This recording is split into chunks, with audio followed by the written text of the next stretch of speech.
जिंदगी के आईने में सभी श्रोताओं को असीम सक्सेना का नमस्कार। जिंदगी सांसों की सरगम पर एहसासों की रवानी।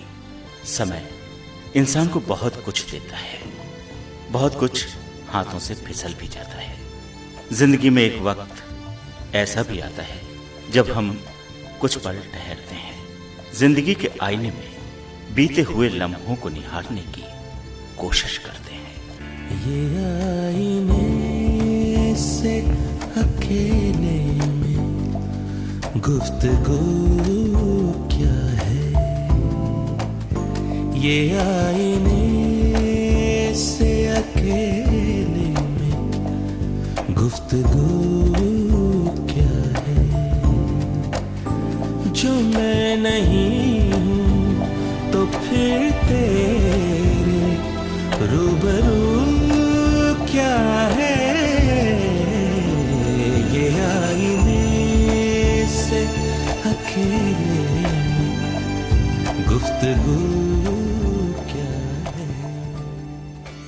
श्रोताओं, कार्यक्रम में आज हमारे साथ ऐसा व्यक्तित्व है जिसकी अपनी पहचान है। निर्भीक निडर पत्रकार के रूप में उनकी अपनी ख्याति है। साहित्य और पत्रकारिता जगत को उन्होंने बहुत ऊंचाइयां दी हैं, प्रतिमान स्थापित किए हैं। रामपुर में पत्रकारिता के स्तंभ अगर गिने जाएं तो उसमें उनकी गणना होती है। हमारा सौभाग्य है कि आज स्टूडियो में हमारे साथ हैं श्री महेंद्र प्रसाद गुप्ता जी। एक जाना पहचाना नाम, एक आदर्श व्यक्तित्व, एक जिम्मेदार नागरिक। महेंद्र जी, आपके किस रूप से बातचीत शुरू की जाए? मुझे लगता है कि शुरुआत करें सहकारी युग से। दूर दूर तक साहित्य जगत में भी और पत्रकारिता जगत में भी इसकी ख्याति रही है। एक युग का प्रतिनिधित्व करता है। सहकारी युग का तो कोई विचार मन में नहीं था, लेकिन 1945 में मैं 8वीं कक्षा का छात्र था। मेरे अंग्रेजी के अध्यापक थे अशरफ साहब। उनको मैंने देखा कि वो मुस्लिम लीग का बैच लगा के आते थे। वो वहां से मेरे मन में हलचल और उद्वेलना ये सब पैदा होनी शुरू हो गई। उन्हीं दिनों में मेरे हाथ कुछ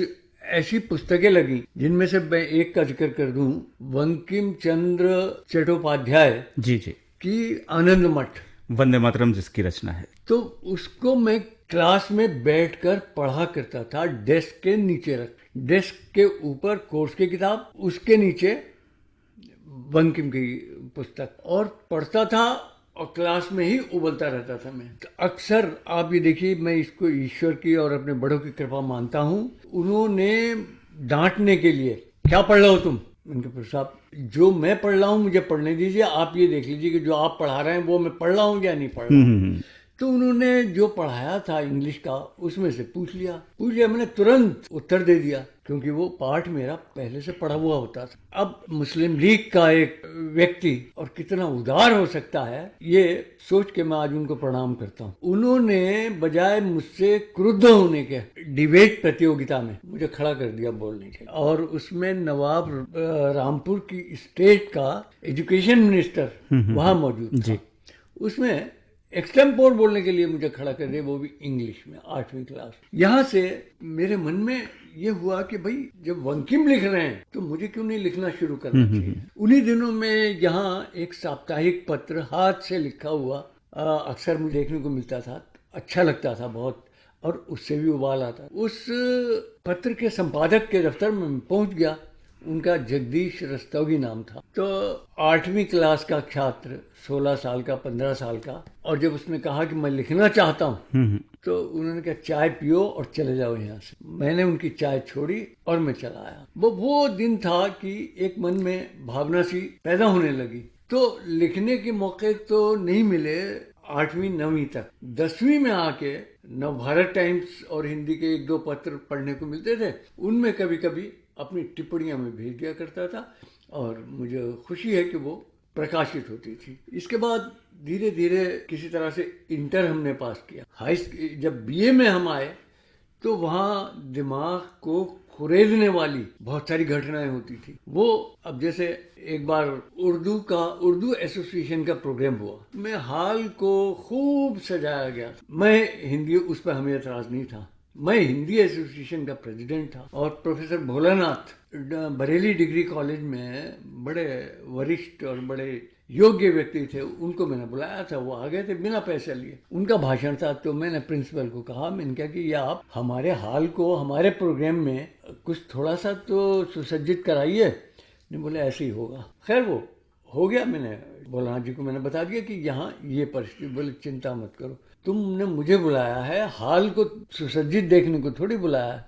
इसके बाद एक और व्यक्ति उस संगठन के जिस पर सरकार की कोप दृष्टि थी, थे वो विद्वान, मैं उनको बुलाना चाहता था। और प्रिंसिपल हमारे, उनसे मैं मिलने के लिए गया, शकूर साहब थे, उनको मैं पुनः स्मरण करके अपना सर नवाता हूँ। उनसे मैंने कहा, बोले महन कैसे आए। मैंने कहा उनको कि मैंने कहा देखिए हमारा एक कार्यक्रम है, उस कार्यक्रम में मैं इस व्यक्ति को बुलाना चाहता। किस संगठन से हैं? मैंने कहा सरकार विरोधी संगठन। तो आप देखिए मैं उस घटना को जीवन भर नहीं भूल सकता।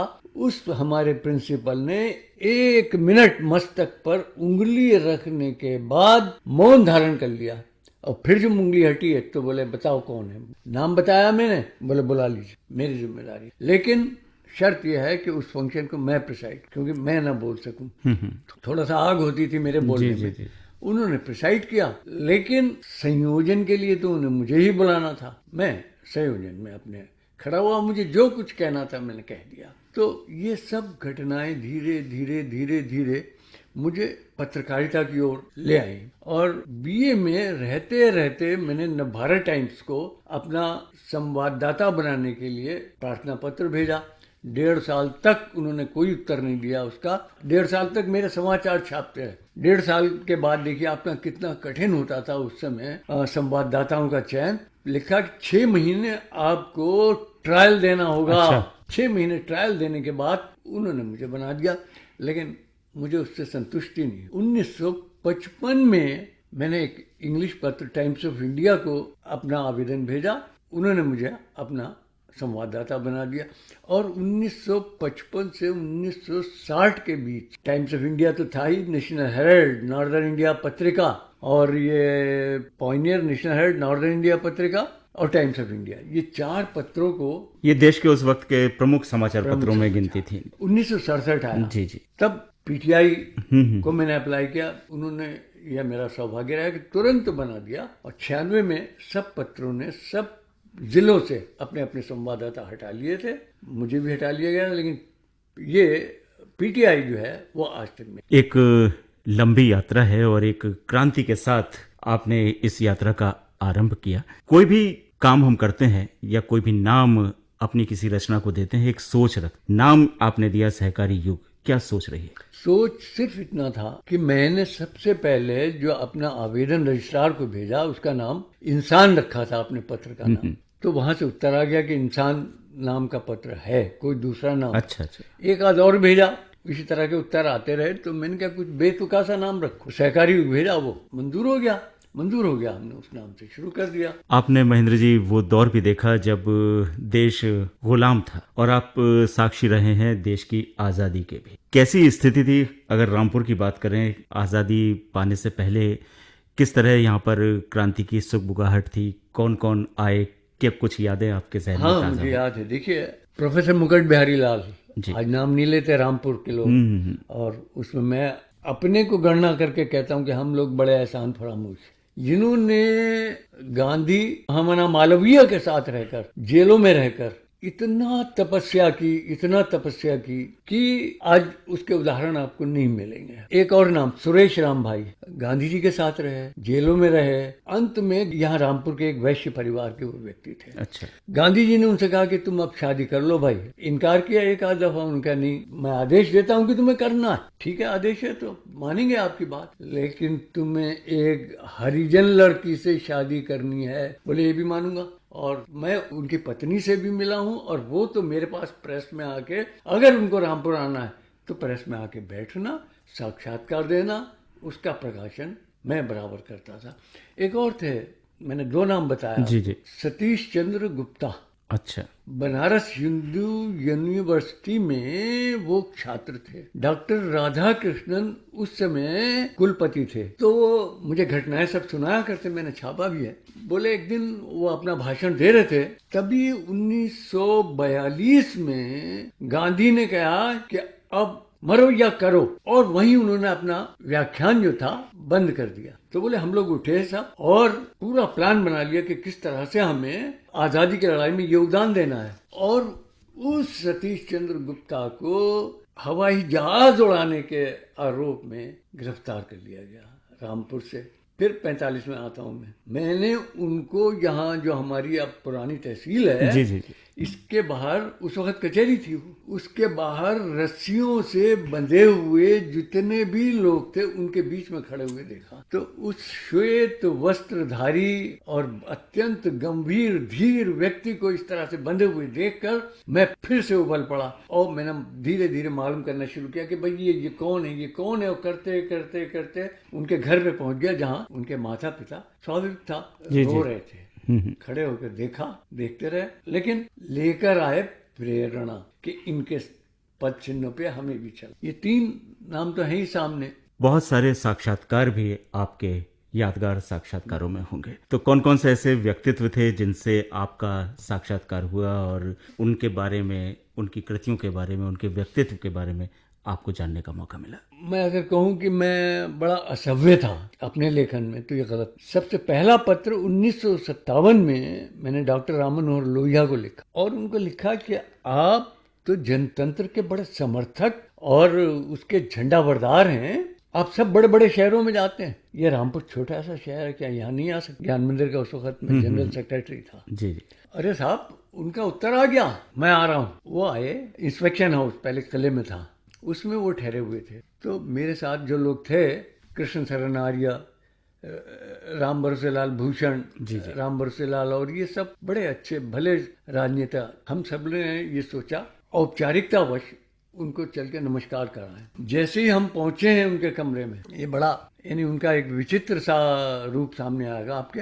तो उन्होंने कहा कि तुम ज्ञान मंदिर के लोग हो। मुझे धोखा दिया गया। जिस वेशभूषा के लोग उनके सामने थे, बोले ये लोग कभी देशभक्त हो ही नहीं सकते। हम सब मौन। मैंने कहा मेरे वस्त्र तो खादी के नहीं है जिन पर आप आरोप लगा रहे हैं। बोले आप किस पार्टी से हैं? मैंने कहा मेरा किसी पार्टी से संबंध। बोले तुमसे ज्यादा खतरनाक कोई नहीं हो सकता। मैं मौन होके नीचे को सर लटका लिया। तो खुद ही उन्होंने उसको पूरा किया, क्योंकि आज के नवयुवक को अगर राजनीति से सामीप्य नहीं बना पाता तो ये उसका देशद्रोह माना जाना चाहिए। ये उनका उत्तर था। मेरे पत्रों को, मेरे लेखों को देख के आप भी देखिए, एक बहुत बड़े साहित्यकार BBC वॉइस ऑफ अमेरिका पर डॉक्टर लक्ष्मीनारायण लाल, उनका एक दिन पत्र मेरा जाता था उनको। एक दिन उनका एक पोस्टकार्ड मेरे पास आया। बोले महेंद्र, मैंने तुम्हें देखा नहीं है, तुमने मुझे देखा नहीं है, तुम मुझे नहीं जानते लेकिन मैं तुम्हें जानता हूँ, और उस जान पहचान, उस जानने के आधार पर काम सौंप रहा हूँ। मेरा बेटा PCS है, आनंदवर्धन। उसके लिए रामपुर से एक प्रस्ताव आया है एक लड़की का, उस लड़की को तुम देखो और अगर तुम अप्रूव करके लिख दोगे मुझे तो मैं उसको मान लूंगा। शायद मेरे बहुत लिए बड़ी जिम्मेदारी, इतना बड़ा पुरस्कार है भैया, ये बिल्कुल बहुत बड़ा पुरस्कार है। वो लड़की आपके आकाशवाणी पर क्योंकि आती थी, नाम ले लेता हूँ, अनुपम श्रीवास्तव, उसको मैं अच्छी तरह से जानता था और जानकारी की। और जो मैंने लिखा है तो रिश्ता करने के लिए आए थे वो, और ये भी लिखा था उन्होंने कि जब दिन मैं रिश्ता करने आऊंगा तुम्हारी स्वीकृति पर, उस दिन मेरे लिए सभा करना, 10,000 लेता हूँ, 10,000 दे के जाऊंगा तुम्हें। क्या बात। लक्ष्मीनारायण लाल आए, विष्णु प्रभाकर पढ़ते थे, टिप्पणियां देते थे स्वयं।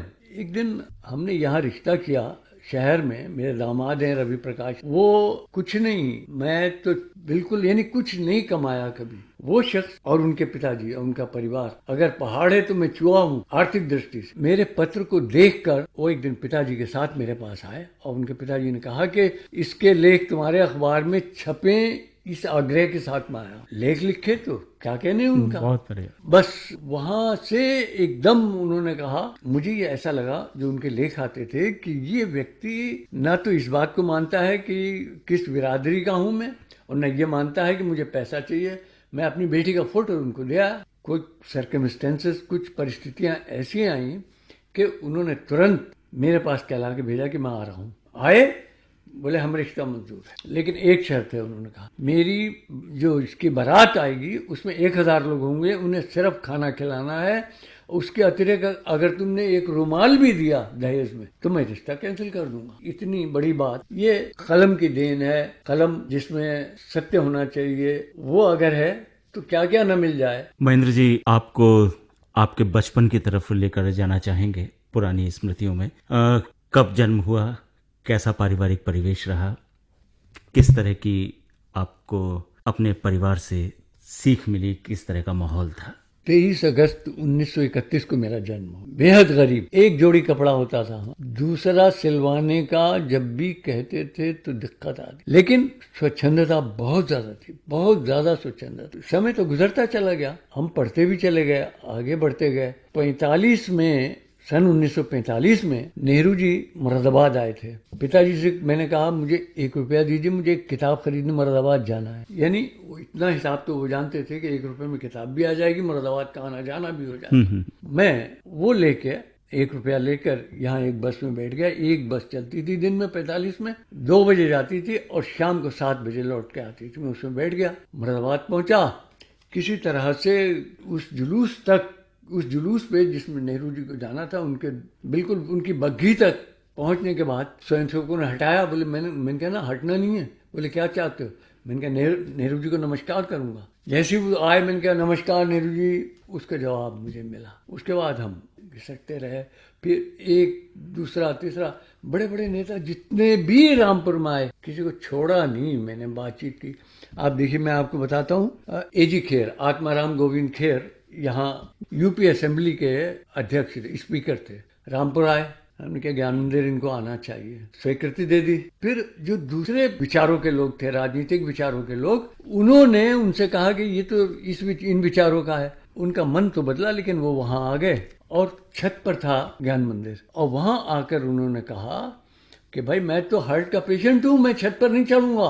तो हमारे यहाँ, मैं नाम आज उनका बड़ा श्रद्धा के साथ लेता हूँ, राम भरोसे लाल भूषण, जो उन विचारों के थे जिन्होंने उनको आने से रोका था। उन्होंने कहा कि आप छत पे ना चढ़ गए, हरगिज ना चढ़िए, और झुक कर खड़े हो गए, बोले चढ़ जाइए मेरी पीठ। वो चढ़ गए, पीठ पर चढ़ा के उनको ऊपर ले गए। ज्ञान मंदिर का भवन आज अगर आपकी नजर पड़ा हो तो उसकी कीमत 1 करोड़ है। सन 55-56 में जब मुझे मालूम हुआ कि ये खाली होने वाला है, मैंने एप्लीकेशन दे दी कि इसको ज्ञान मंदिर को अलॉट कर देना चाहिए। जितने कलेक्टर थे उसमें AB मलिक से लेके शिवराम सिंह, उषा चतरथ, सब ने कहा कि महेंद्र तुम पछताओगे, ये तुम्हारे नाम हम अलॉट कर देते हैं, इसको ले लो। मैंने कहा ना, आप ज्ञान मंदिर के नाम कीजिए, वही मुझ पर एहसान होगा। और उन्होंने वो किया। और कमलापति त्रिपाठी आए, शिक्षा मंत्री थे उस वक्त, और बहुत बड़ी हस्ती थे। आज शिक्षा मंत्री का कोई महत्व नहीं है, लेकिन उस वक्त बड़ा, पूरा जितना ज्ञान मंदिर के नीचे का सड़क थी सब वो भरी हुई थी, छत सब भरी हुई थी। और वहां पर प्रसन्न होकर उन्होंने कहा कि मैं इस संस्था को 250 रुपए सालाना दूंगा। आपको कुछ नहीं लग रहा है कि 250 रुपए क्या होते हैं, लेकिन ये उस दौर में 250 रुपए, 54-55 रुपए के, और वो भी गवर्नमेंट के ग्रांट। हम प्रसन्न होकर नीचे आ गए। तो उससे पहले रजिस्ट्रेशन के लिए मैं अपनी कार्य समिति में जब प्रस्ताव रखता था और 27 रुपए उनसे मांगता था, तो कहते थे 27 रुपए हमारे पास नहीं है। मैं अपने पैसे से वहां गया, मैंने रजिस्ट्रेशन कराया, और जब लोगों ने कहा कि भाई अब रजिस्ट्रेशन कराने जाओ, मैंने कहा आपके पास तो 27 रुपए नहीं है। मैंने कहा रजिस्ट्रेशन हो, वो ग्रांट आज तक मिलती है।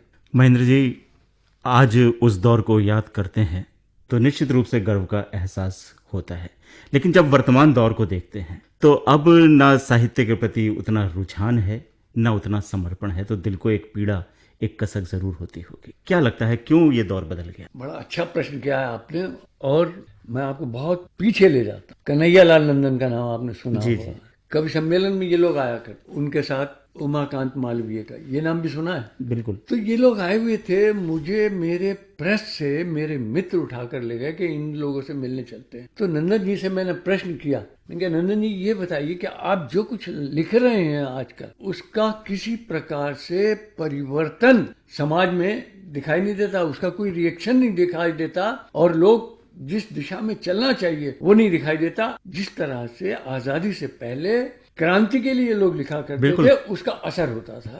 वो खामोश हो गए। उमाकांत मालवीय ने अपनी आस्तीनें चढ़ाकर और ये कहा, मैं जवाब देना चाहता हूँ। बोले, तुलसी को आज तक हम पढ़ते हैं, याद करते हैं, नमन करते हैं। उसका कारण क्या था? उनकी तपस्या, उनका त्याग। उसने झूठे खाने के ढेरों में से अपना खाना निकाला है और इस प्रकार से पेट भर भर के लिखा है। आज का साहित्यकार, लेखक त्याग, अपने त्याग से दूर है। ये वही मैं समझता हूँ आज कि अगर कुर्बानी नहीं करता तो आदमी क्या कर सकता। 1974 में राज्यपाल महोदय आए, डॉक्टर एम चेन्ना रेड्डी। सब पत्रकारों ने मुझसे कहा कि भाई इन्हें चाय पे आप बुलाइए। मैंने कहा रामपुर भूखा है, आपने क्या कुर्बानी की है रामपुर की भूख को मिटाने के लिए? तो मैंने कहा मत बुलाओ इनको, क्या खिलाओगे तुम? बोले बुलाओ। एकदम दिमाग में मेरा आया कि इनको क्यों ना भुने हुए चने, कुल्हड़ में चाय, इनको खिलाई जाए। सब लोग एतराज करते रहे। मैंने कहा मेरी शर्त यही है कि मैं अगर कलेक्टर से और कमिश्नर से कहूंगा कि आप इनको बुलाइए, हम बुलाना चाहते हैं, तो इस शर्त पर आएंगे। सब लोग तैयार हो गए। कलेक्टर को मैंने बताया, वो भी तैयार हो गए। इसके बाद जब चने और वो कुल्हड़ में चाय उनको पिलाइए, तो मैंने खड़े होकर सिर्फ इतने कहा कि आज आप सुदामा की नगरी में आए हैं, वहां चावल थे तो यहाँ चना है। आप इसका प्रतिफल क्या देते हैं हमें, यह हमें देखना है। उसी ये फिर इमरजेंसी लग गई थी 75 में। वो आए और उन्होंने बड़ा क्रोधित, मैं उस सभा में भी था, क्रोधित होकर कहा था कि एक नौजवान ने मुझे चने खिलाए थे, मैं उसे देखना चाहता हूँ। मुझसे गलती हुई कि मैं उठ के खड़ा नहीं हुआ और चुपचाप बैठा रहा। तो इस तरह की घटनाएं हैं कि कुछ थोड़ा त्याग करें, कुर्बानी करें, तभी तो लेख लिखेंगे उनका प्रभाव होगा। और जब प्रभाव होगा तब कुछ हमें मिलेगा, हमारे देश को मिलेगा, हमारे जिले को मिलेगा। महेंद्र जी, साहित्य के साथ संस्कृति एक अभिन्न हिस्सा है भारत का, तो कुछ ऐसे व्यक्तित्व भी आपके संपर्क में जरूर आए होंगे। सबसे ज्यादा जो मुझे प्रसन्नता होती है और मैं गर्व का अनुभव करता हूँ और एक अपनी पूंजी समझता हूँ, वो है एस निजलिंगप्पा। जब लाल बहादुर शास्त्री के अवसान के बाद उस पार्टी में जो क्राइसिस आया था, उस समय ये कांग्रेस के अध्यक्ष बने थे। एस निजलिंगप्पा यहाँ रामपुर आए तो कांग्रेस के जितने भी यहाँ के कार्यकर्ता थे, लीडर्स थे, वो सब बैठे उनके सामने, उनसे बातचीत करने के लिए। और मुझे भी ले गए। वो मुझे बहुत प्यार करते थे वो लोग।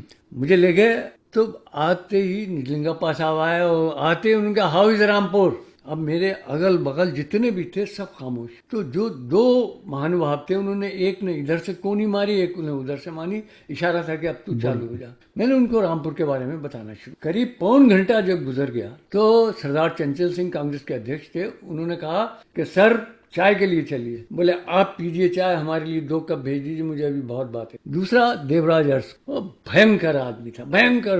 राजनीति में अगर किसी को भयंकर कहेंगे तो वो देवराज अरस। मेरे पास आमंत्रण आया कि देवराज अरस रात्रि में 10 बजे इंस्पेक्शन हाउस में तुमसे मिलना चाहते हैं। कुछ और पत्रकार भी अगर जाना चाहें। कोई नहीं गया, मैं चला गया। मुझे मालूम था कि इनसे तो हिंदी आती ही नहीं हो। एक दैत्य जैसा आदमी वहां बैठा हुआ था, गंडे शरीर पर। मैंने कहा कि मैं ऐसा हूं, इन पत्रों से, इस न्यूज एजेंसी से प्रश्न शुरू किए। प्रश्न करते करते 1 घंटा गुजर गया तो मैं पतला दुबला आदमी, मैं थक गया। Sir I feel you are tired. उन्होंने तुरंत जवाब दिया कि I am taking keen interest in your questions but I feel that you are tired, you are a very cunning man, please go. और मैं हाथ जोड़ के चलाया था। नृत्य के क्षेत्र में उमा शर्मा, उनको पुरस्कार, ये राष्ट्रपति पुरस्कार से सम्मानित किया जाता। और नैना देवी। यहाँ 74 की बात है, मुझसे कहा गया कि भाई आप इंटरव्यू लेकर आइए। मैंने कहा मैं जिसको नृत्य को देखा तक नहीं, संगीत को सुना तक नहीं, और उसको आप कह रहे इंटरव्यू लेके आइए। बोले देखिए हमारी लाज रख ली। मैंने कहा ठीक है, बायोडाटा लिया और चला गया। सुबह को जाके उनका दोनों इंटरव्यू ले लिया। उन्हें भी आनंद आया, मुझे भी आनंद आया। एक का तो रिकॉर्ड करके लाया। तो जो एडीएम जिसने मुझे भेजा था वो शाम को मैंने फोन किया। बोले अरे तुम गए नहीं? मैंने कहा मैं ले आया सब। तो वो प्रेस में आ गया और जो मैंने उसको ऑन किया है अपने रिकॉर्डर को, तो एक्चुअली वो नाचने लगा और बहुत बहुत खुश हुए। बोले बिल दीजिए। 74 की बात है, 27 रुपए का मैंने बिल दी। बोले 200 रुपए सेंक्शन। मैंने कहा ना 27 लूंगा, इससे ज्यादा नहीं लूंगा। महेंद्र जी, एक पत्रकार के रूप में आपने बहुत सारे ऐसे व्यक्तित्वों का साक्षात्कार किया होगा जिनसे साक्षात्कार लेना उस वक्त में एक बहुत बड़ी उपलब्धि भी मानी जाती होगी। 50 के दशक की बात है। जी। अटल जी यहाँ आए थे, मुझे बुलाया गया उनका साक्षात्कार करने के लिए। तो मैंने जहाँ और बहुत सारी बातें हुई, जो उल्लेखनीय बात है वो ये है, मैंने उनसे पूछा, वो विपक्ष में थे उस समय। जी। मैंने कहा क्या विपक्ष की एक ही भूमिका होती है? आलोचना, डिस्ट्रैक्शन। 1 मिनट को अपने माथे पर उन्होंने हाथ रख लिया और मौन हो गए, क्योंकि मैंने उनसे पूछा कि कंस्ट्रक्टिव क्या करते हैं आप? जी जी जी। लेकिन तुरंत ही उनको स्मरण करके और प्रणाम करना चाहता हूं, उन्होंने इतना अच्छा उत्तर दिया। बोले देखो, किसी भवन का निर्माण ठेकेदार करता है, लेकिन वहां इंजीनियर होता है। वो उसमें जो त्रुटियां होती हैं उनको इंगित करके भवन को सुदृढ़ बनाने का काम करता है। वही हम विपक्ष का काम। पार्श्व गायक मुकेश, उससे मिलने का मौका मिला मुझे। अच्छा। लेखनी के प्रभाव अगर वो सत्य पर आधारित होकर चल रही है तो बड़े अच्छे हो। मेरे साथ जितने लोग आज वो बड़े बड़े पदों पर जा चुके हैं, शैलेंद्र सागर, दूसरा नाम कमर रजा हैदरी, मेरे पत्र में बहुत बड़ा सहयोग करता था। राष्ट्रीय सहारा में कानपुर संस्करण का एडिटर बना। महेंद्र जी, आप तो उस दौर के साक्षी रहे हैं जब बड़ी मेहनत के बाद किसी भी पत्र का संवाददाता चुना जाता था, मनोनीत किया जाता था, एक लंबी प्रक्रिया होती थी। लेकिन आज वो दौर है कि हर दूसरा तीसरा व्यक्ति स्वयं को पत्रकार समझता है। पत्रकारिता के सामने अब बहुत सारी चुनौतियां भी हैं, जिसमें स्वार्थपरता ज्यादा हावी हो गई है। तो इस गिरावट के लिए कौन कितना जिम्मेदार है और क्या कुछ करना चाहिए कि पत्रकारिता का जो मानदंड है वो बना रहे? आजादी है ना, ऊपर से देखिए, ऊपर से नीचे तक आजादी का लोग दुरुपयोग कर रहे हैं, उसका सुखोपभोग कर रहे हैं। शासन का सुख पाने के लिए आजादी की लड़ाई में भाग लेना, उसी प्रकार से आजादी के मिलने के बाद लेखनी का और बाकी और लोगों का जो अग्रिम श्रेणी में आते हैं उनका रुख बदल देना, जरा सा ये हमें बहुत पीछे की तरफ ले जाता है और ये लगता है कि हम पता नहीं कितने पीछे हम लोग और चले जाएंगे। अब थोड़ी सी बात महेंद्र जी, आपकी दिनचर्या को लेकर। स्वास्थ्य की अपनी भी चुनौतियां होती हैं, कुछ समस्याएं शारीरिक भी उभर कर सामने आती हैं। किस तरह से आपके दिन की शुरुआत होती है और किस तरह से शाम ढलती है? सुबह को 4 बजे मेरा बेटा, छोटा बेटा, चाय बना के देता है और चाय पीने के बाद करीब 5 साढ़े 5 बजे मैं घर से निकल पड़ता हूँ। जितने अखबार मुझे देखने को मिल सकते हैं मिलते हैं, लेता हूँ।